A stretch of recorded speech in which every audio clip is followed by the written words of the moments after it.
හොඳයි මේකෙදි බලමු සන්සෙට් එක කරගන්නේ කොහොමද කියලා. ඒකට ඔයාලගේ PC එක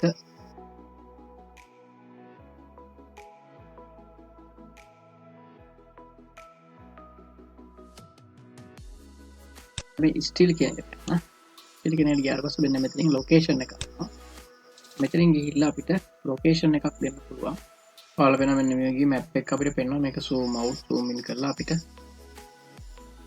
කැමති තැනක අපේ කියන්නේ මේ බිල්ඩිම හදන තැන අපේ ඉඩම පිහිටි තැන අපිට දෙන්න පුළුවන් මේකේ.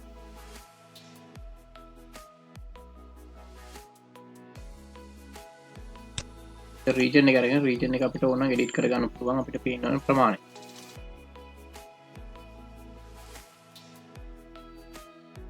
ඒක ඔයාලට අවශ්‍ය විදිහට හදාගන්න පුළුවන්. ඒ වගේම තමයි ඔයාලට මේකට ගිහිල්ලා ඊට පස්සේ මෙතන sun path on කියලා තියෙනවා.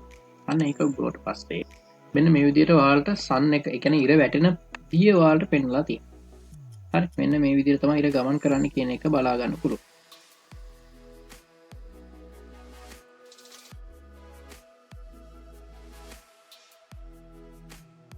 රීරෝටට එනවා. ඊට මෙතන දිනේ තියෙන දිනේ අපිට ඕන අවශ්‍ය නම් විදිහට හදා ගන්න පුළුවන්. ඒ විදිහට ඔයාලට එඩිට් කර ගන්න පුළුවන් ඕන දෙයක්.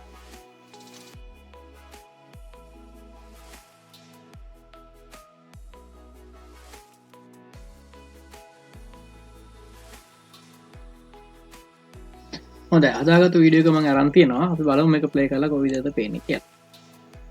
හරි මෙන්න මේ වගේ අපිට බලා ගන්න පුළුවන්.